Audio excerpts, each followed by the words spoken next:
today. As always, I appreciate subscriptions. If you're interested in what I'm doing here, looking to build up my library of reviews and plays. So I appreciate you checking in. Today I'll be looking at Necromancer, a fantasy game for 2 players from Steve Jackson Games. It's from 1982. It's one of their little box games. It's 7 by 4 inches by half an inch. It's in this convenient plastic box. Cover art is very well done, like the color scheme. Shows a Necromancer and various skeletons, looks like. Some overview in the back. Necromancer is a fantasy game for 2 players. Each player becomes a Necromancer, a powerful lizard controlling the forces of the undead. As their skeletons and zombies battle, the Necromancers use their powers to take control of enemy units. The goal, to find the mystic jewels of power and destroy the enemy Necromancer. A unique combat system varies the power of a player's troops according to the number of units he controls. The more undead you control, the weaker each unit is. All the components fit in this nice plastic box. Credits: game design by Alan Varney. Special thanks to Eric Robinson. Development Steve Jackson. Cover Dave Martin. Illustrated by John Borkowski and Dennis Lubet. Map and cover art by Dennis Lubet. Components. First of all, I don't believe it comes with dice. My copy didn't have any. I don't think the dice would fit in the plastic box. It does have randomization, so dice are used. I'll just be using some old SPI dice for my dice. So there's the rulebook, 24 pages, and within it there's charts, and you can take out the charts. Charts include the combat results table, show odds there, got your die roll and then the battle odds. Jewel table, where you roll 2 dice and shows the effects. Search table. Mesa is like a magical cloud, and you have the number of Mesa hexes left on the map and then the number of search points per hex. That's on one side of the charts and tables. Then the other side you have the fixed unit abilities for the Necromancer, Zombie, Skeleton, Wraith, Mercenary, Apprentice, Dragon, Crystal. Some of those are used in optional rules. You have their search points and their movement allowance, and then their combat strengths. Conversion table, the die roll and the conversion odds. Part of this game is converting your enemy units to your side. Conversion track with variable unit abilities. And the more undead that a Necromancer controls, the less powerful the individual ones are. So that's what this is showing, where it shows the type, the zombie, skeleton, and wraith, their unit strength and resistance. Got the total number of units controlled by Necromancer, and then the defense factor against boulder attacks, conversion attempts allowed per turn. A couple other items in the box. So it's fun when they have these little game sheets where you can order out games from back in the day. And this is like Ogre for $5.50, Car Wars for $5.50. And then a little note, if you're missing components, you can send them a letter to replace it. A little plastic bag here to hold the counters. Here's a counter sheet. It's 112 counters, 2-sided, and it's a little bit old school because you have to actually cut them out. One side is black, the other side is red. They're pretty much identical front to back. It does seem though that a little bit of difference. For instance, on the red side there's a demon here that can be used in the optional rules. Other than that, I don't see much difference between the two. So one player will be the red and one will be the black. On the counters you have the initial indicating the type, silhouette showing the type, number of dots shows the number of units, 1, 2, or 3 that the counter represents, and then that's the movement allowance. The Necromancer zombies are powerful and comparatively slow. They have a movement allowance of 3. Skeletons are moderately strong, combat, and they have primitive bows and arrows. They can do direct and boulder attacks. They're the only units except for Necromancers that can make indirect attacks. So they have a movement allowance of 4. Maisima, the Night Warriors, they represent a magical mist that may contain one or more of the Jewels of Power. The Jewels of Power, not all will be used in every game. A jewel counter must be delivered to one of the Necromancers before its powers may be used. The Necromancers, of course, attacks directly with the power of 2 of his zombie units, and indirectly has 2 of his skeleton units. Wizard defends against enemy attacks with the value of his warrior's defense factor against boulder attacks. They're good searching for miasma, and they're the only units that can weld the jewels of power, and they only have a movement factor of 2. And some of these units are only used in the optional rules. There's the apprentice. They cannot convert units. Attacks directly with the strength of 1 zombie and indirectly with the strength of 1 skeleton. Can carry a jewel, but can't determine what its power is. He has 3 search points. Then there's dragons in the optional rules. Movement factor of 5. And they can carry or fight for the Necromancer. There's the Ring of Flight.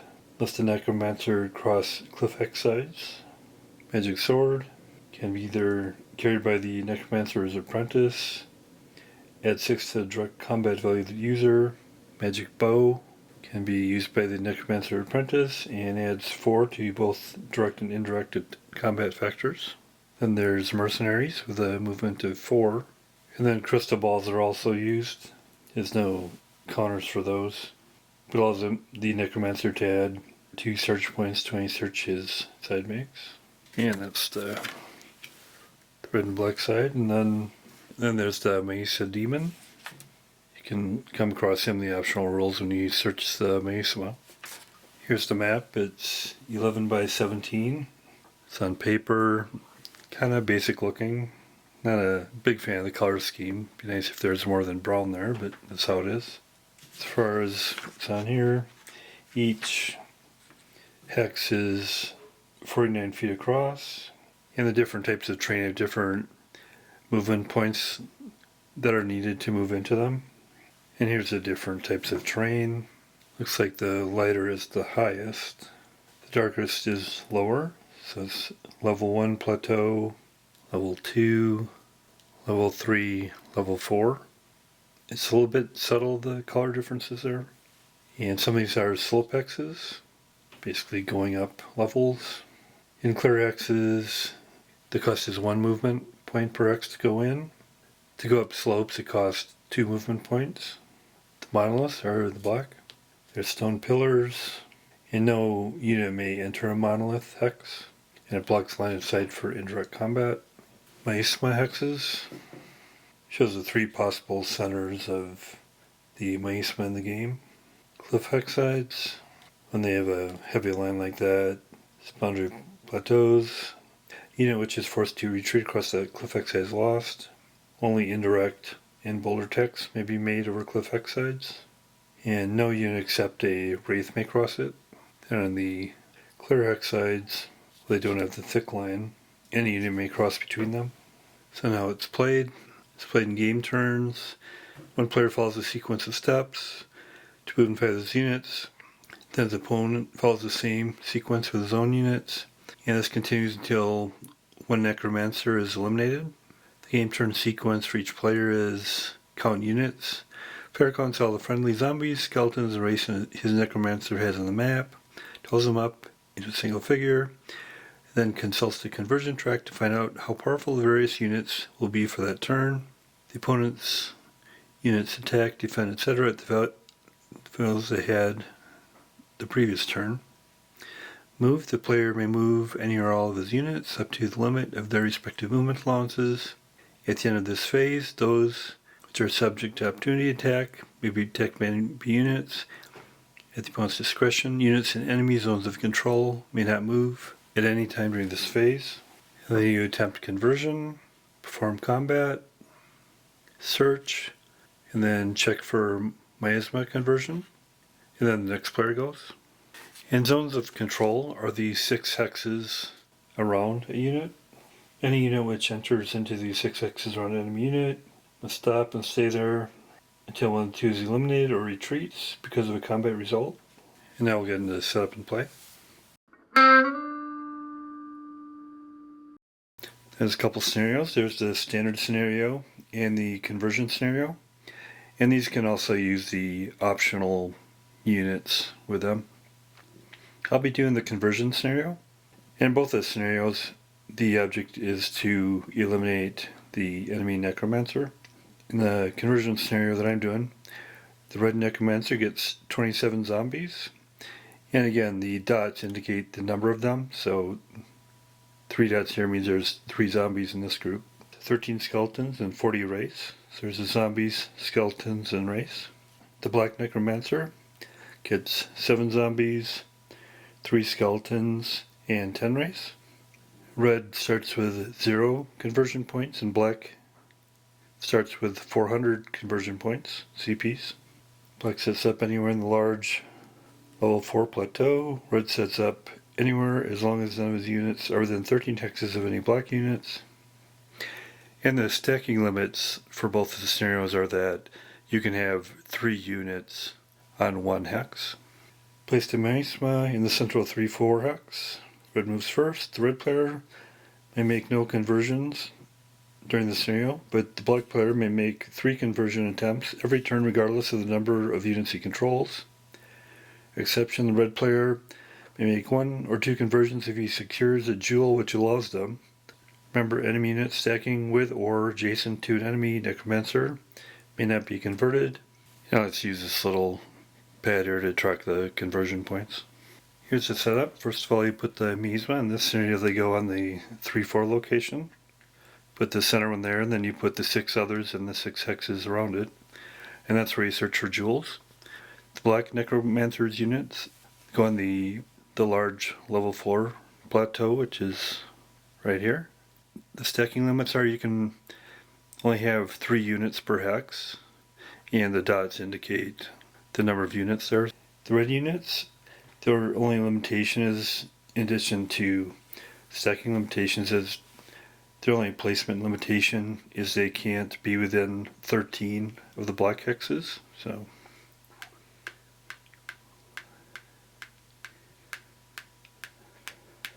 I'll put them all back here so they're just beyond 13. There's a Necromancer. I generally have the skeletons around him, and then the zombies and the wraiths are up here by themselves. Then we'll get into play. I'll have black be the player that goes first. First step is count your units, because how many units you have dictates how powerful they are. And from the initial setup, black has 20 units, which is a combination of zombie, skeleton, and wraiths. You don't include the Necromancer in this number of total units. And red has a total of 80 units. And the abilities of the various units are shown here. You get search points, which makes it higher than the more likely you are to find jewels in the Miasma cloud. And then the movement allowance.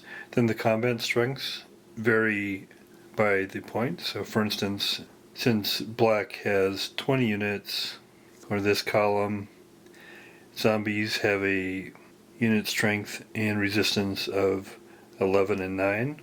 Skeletons 8 and 7. Wraiths 4 and 3. Then their defense factor against boulder attacks is 12. Conversion attempts allowed per turn is 2. Then we do movement. And it takes 1 movement point to move across the plains. And the plains are there's 4 different plateaus, flutters. But if they go up an incline, which is shown in these areas where you either go up to another plateau or down to a plateau, that costs 2 movement points. And then going across the cliff edges, only wraiths can do that, but if a wraith goes across a cliff edge, it has to end its movement after it does that. So I'll move black here, and I'll have the wraiths are pretty good at searching, and they're pretty fast, so they'll move towards the Miasma cloud. He could go just down the cliff, but then they have to stop there. Instead, he'll go 1 here to the incline, and then he'll go 1, 2 for a total of 3, and then 4, 5. This wraith will just go down the cliffside. On the cliffside, you go 1, 2, 3, zombie, cliffside. You can stack on top of him. And the benefit of having units around the Necromancer is, for one, it protects the Necromancer, but then also if they're in the 6 hexes around the Necromancer, they can't be converted either. That's all the movement he'll do. And then conversion. For this first turn, they won't. They'll save up their conversion points to do conversion attempts. And then combat. So there's direct, indirect, or boulder attacks. If they're in the 6 hexes surrounding it, a unit, they can do a direct attack. Only skeletons and necromancers can do indirect, and that's if they're firing from above plane or on the same plane, they can go up to 2 hexes away. If they're firing from a lower plane to a higher, they can do it adjacent. And then units can also do boulder attacks where they are on a cliffside and they drop boulders on units beneath them, but they're not close enough to do any of those, so there's no combat. And then you do search in the miasma cloud, and no units are in the miasma cloud yet, so they can't do that. And then you see if the miasma cloud converts your units to an enemy unit, and none are in there, so they don't do that. So then we'll go to Red's turn, and they'll move, and then they'll just all progress towards there. Move the race because they can go the furthest. They're in the same plane there. Then move the rest of the race. Move the zombies, they can move 3. 1, 2, 3. 3. Then I move the rest of the zombies. Move the skeletons. They can move 4. Necromancer can only move 2. In this scenario, red can't do any conversion attempts unless it has a gem that would allow that. So they don't do the conversion attempts, and they're not close enough to do that anyway. No combat, they're not close enough. They're not close enough to search the miasma, and there's no check for miasma conversion. Then black goes. They're close enough here they can start searching the miasma cloud. Goes down a cliff, so he'll be on there. Go 1, 2. He's also on a miasma cloud. I'll move the rest. So black has a total of 20 units, and so they go to this column, 1725. They get 2 conversion attempts allowed per turn. And they'll be attempting to convert zombies. The resistance of zombies for red is 4. And you need to do a conversion attempt, you need to do it in a multiplier of passive units, and they're making an attempt on a stack of 3 zombies. So they expend 36 points, which is 3 times 12. They get a 1, so unfortunately they don't convert. And they could do 2 attempts, but they're just going to save some of their conversion points and do that later. So they're not close to enemy units yet to do any more combat, but they can search the miasma. They can search the miasma. They have a wraith on this one, wraith on that one. The units, their search points aren't dependent on how many units there are, but so the wraith has 3 search points, which is pretty good.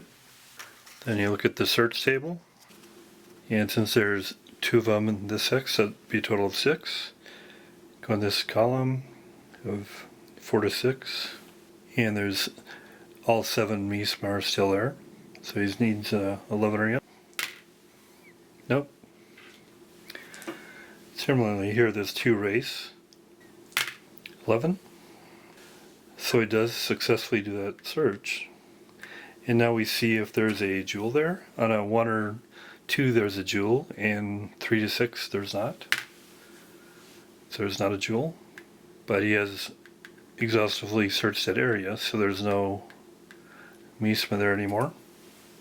They do the miasma conversion. The miasma is a magical cloud, and it's got the properties of it can potentially convert units in it to the opposing side. And even if you successfully search and then the miasma disappears on that turn, you still have to do that conversion check. And for the miasma conversion, you go to the X1 column of the conversion table, and on a 6 they'll be converted. Nope. Check that one, then I'll check this one. He's converted. So now there's a So now there's an enemy wraith there. It's a good thing he didn't find the jewel, because then the enemy wraith would have had the jewel. Then we go to Red's turn. Red will do movement. These wraiths can go a bit.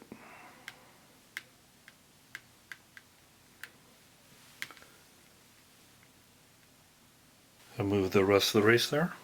Move the zombies. And the rest of the zombies. Then I'll move the skeletons and the necromancer. And the stacking limit of 3 units per hex only applies after the end of movement, so we can pass through there. Move the necromancer. So even though none of the red moving units came within 2 or 1 of the black units, they do have this red unit now that's in the zone of control of the black unit because you was converted last time. So there is an opportunity attack here. You do a combat table. Look at the strengths and you do the ratio. The attacker's black, so this is opportunity attack. To look at their strengths, then you need to look at their units. And since one of the black units was converted to red, their units drop down to 19 and red is up to 81. The unit strengths are then shown here for race with the black units, which are 19 units. Their strength is 4 each, and it degrades quite a bit since red has 81 units that are all the way up here and their strength is only 1. So black has the advantage in number and also strength. He's got 3 that are each 4 each, so he's got a total of 12. Red has 1, has a strength of 1, so it's a 12 to 1 ratio. It's a 12 to 1 combat ratio, which is greater than 4 to 1. Roll 2 dice. 8. DE. Defender eliminated. And then the other options are DR2, where you retreat 2 and you lose 2 units. AR, attacker retreats and they may lose units 2 or no effect. Defender's eliminated. He's gone. Red can't do any conversion. They can't do any searching because they're not an miasma yet. No more combat since they aren't close enough. No miasma conversion. Then we'll go back to black.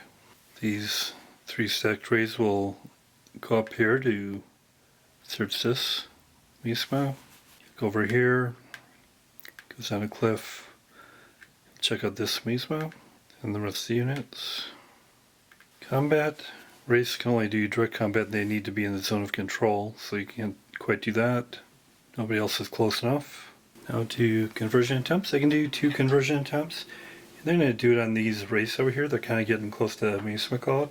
Wraith here has, red currently has 81 units, which means the resistance of the wraith is 1. And since there's 2 wraiths there, it's total 2. And when you do a conversion attempt, you can do it on all the items that are in a hex. Since I have a low number of controlled elements, low number of controlled counters I can do 2. If I had more, I can only do 1, but I'm going to try 2 attempts. Here, so he's got a 2. I'll expend, I want to go on the 4 to 1 table to make it automatic. So I'll expend 8 points. Now I'm down to 356. If I get a 6, he's eliminated, but all the others are converted. 6, well, he's eliminated.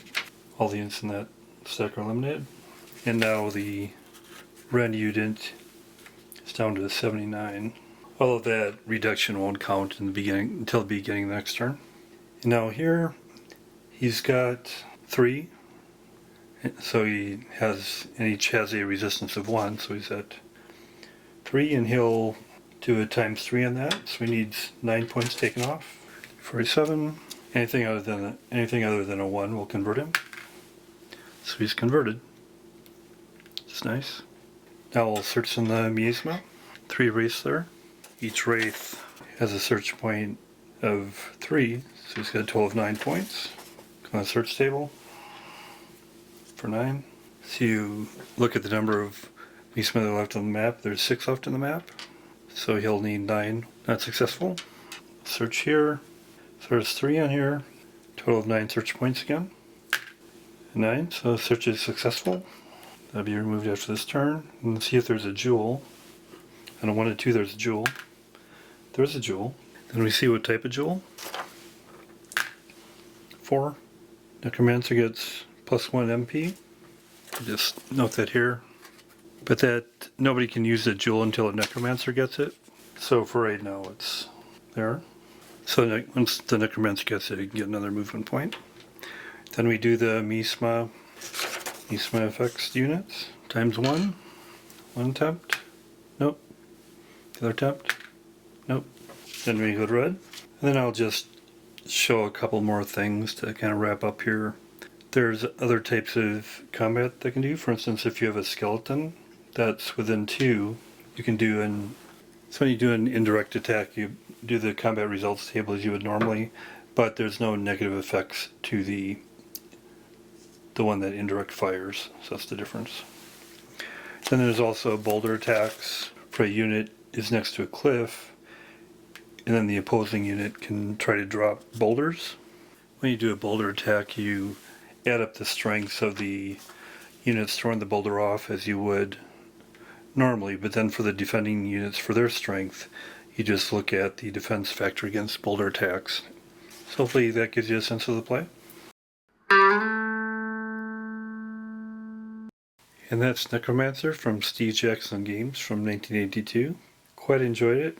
It's got an interesting premise where you got 2 Necromancers and they control their army of undead. I do like how they have it so that the more units you have, the less power the individual one has. It keeps it from snowballing. And the optional rules, you start getting more options. Counter demons, or you have like magical weapons or dragons you can ride on. If you can get a copy of it, I'd definitely recommend it. Jewels can do different things. You do searching. You try to convert units. Combat's fairly straightforward, but there's a lot of neat strategy that goes into it to kind of balance everything out. Give it a 7 out of 10. Thanks a lot.